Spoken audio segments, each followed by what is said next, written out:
Greetings. My name is Barry. I'm a New York State licensed psychotherapist and a professional spiritual intuitive.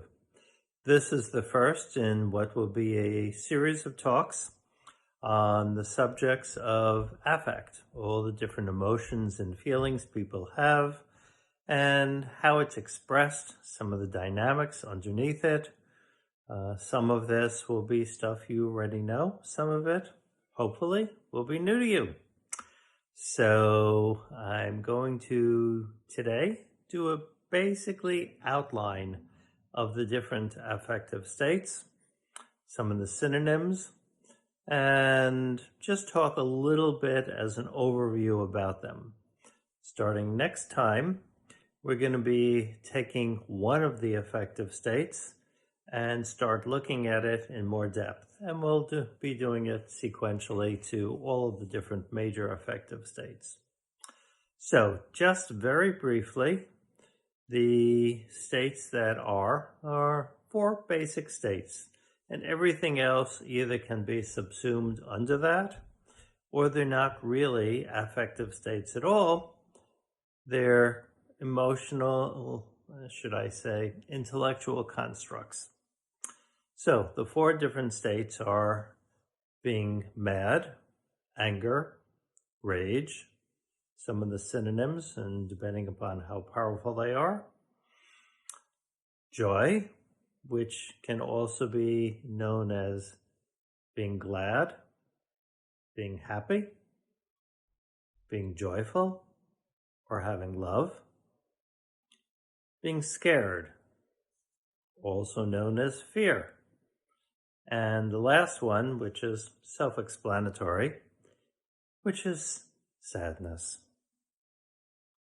Now, very briefly, anger can take many different forms, anywhere from mild irritation to all-out, I'm going to kill you rage, and anywhere in between. They are states that can be emotions, which means their reaction to a situation, and, well, eventually the emotion will die away, and then the emotion, the rage, the anger will die away, or at least diminish over time until one remembers it, but one doesn't really feel it that much. And then there's the feelings part. Feelings can be very, very deeply held. They can be held for days, weeks, months, even decades. Everybody has known people who have major feeling affective states. Oh, look, he's a very angry person. She's a very joyful person. Oh, she's very depressed, very sad. And look, he's so scared, he's so timid, he's afraid of everything. Everybody has known somebody who falls into at least one of these categories. And those are feeling states. Emotional states are simply reactions to the environment, what one experiences in life. It can be what was said, what was done. It can be strictly internal. You can be mad at yourself. You can be sad that you didn't do something. Or it could be just environmental. Oh my God, I missed the train. Now what am I going to do? Or things like, oh, this sandwich is awful. Versus, oh my God, this is so good. I can't believe I was able to create this. Lots and lots of different examples, but I think you get the point. Now, very briefly, I will go into an overview of each of the different affective states. And I'm saying affect because there are basically three ways of referring to this. Emotion and feeling, which are used interchangeably. Emotions are generally in the heart. They react to what you experience in life, and eventually they do pass.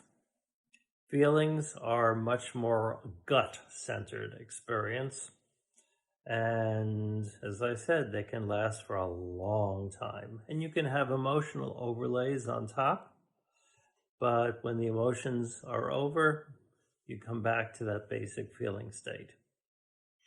Now, the experience of affect is simply the word that combines emotions and feelings.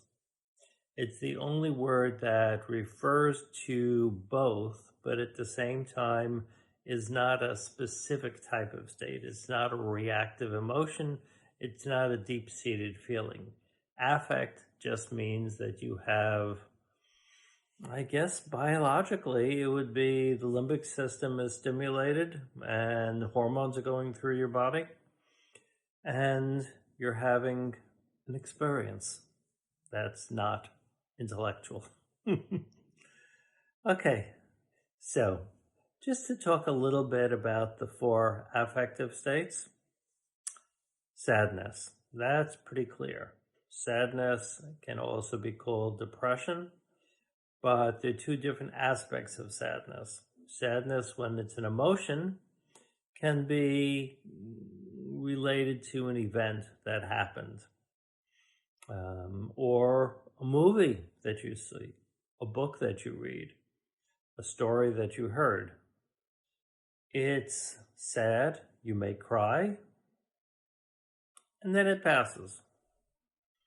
Depression is when a person is sad, but it goes all the way down inside the being. A lot of people, when they're depressed, that's when they take psychotropic medication, or they try to throw themselves into activities so that the sadness will pass, the depression will pass. You've all heard of people who, regardless of the good things they may be experiencing in their life, they're still depressed. It's a depressive state. For most depressives, it's biochemical in origin, but sometimes it's just a series of life experiences that can really get you down. So that's the affect of sadness.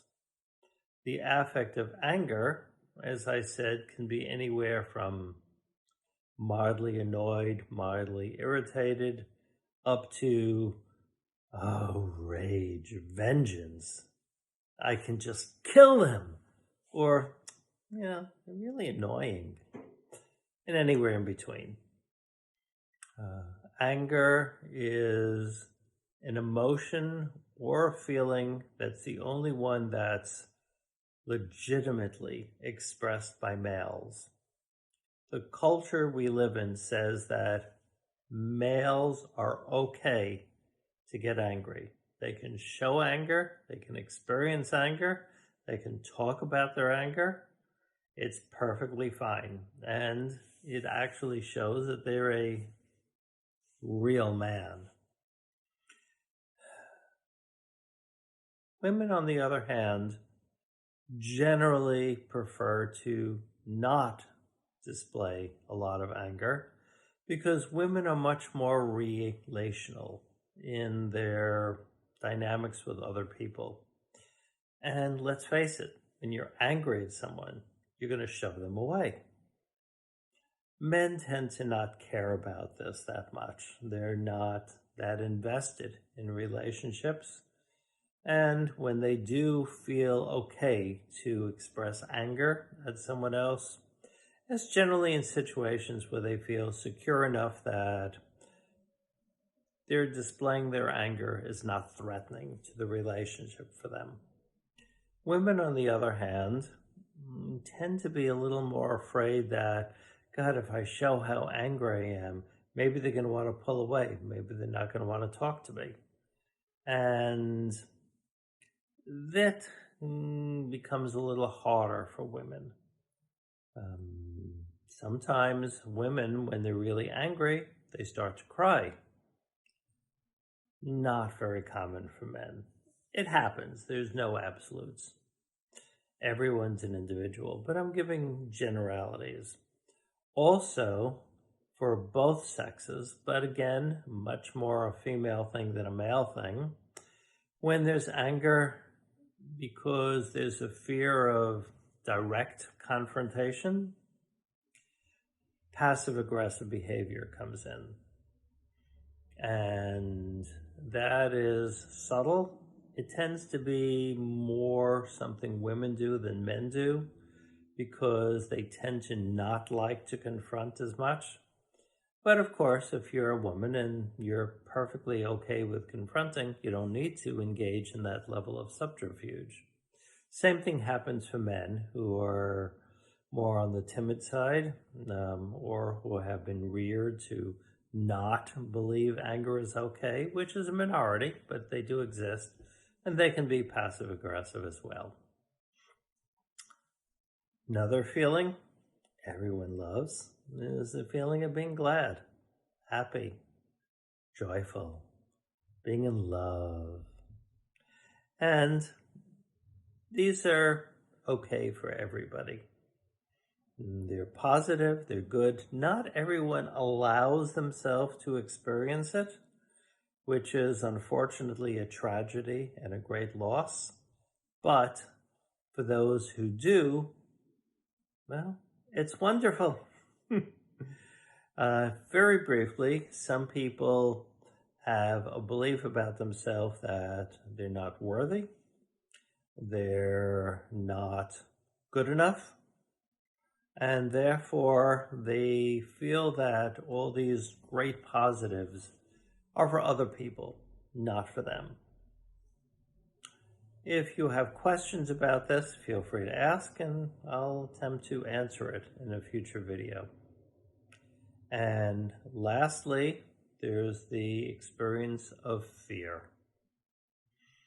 Fear is something that generally men are not supposed to experience. Of course they do. Everybody is afraid of something. And some men pick things that are more socially acceptable to be afraid of. For example, climbing a mountain, sailing in the ocean alone, things that generally are condoned as scary things. But in general, men are supposed to be macho.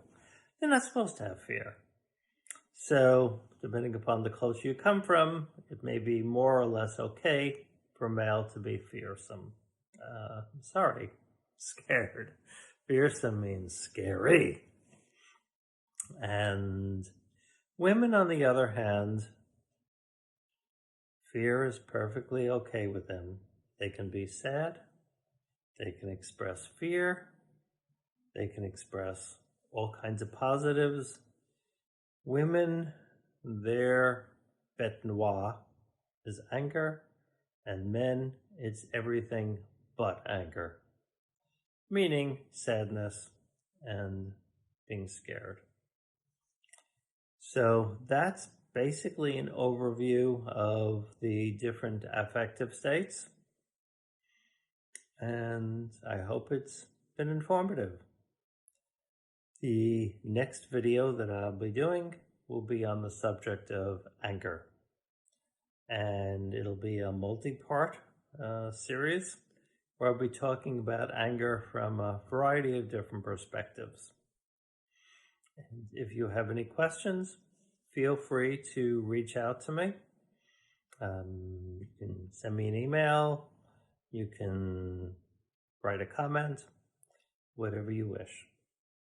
But I hope this was helpful, and until the next time, bye.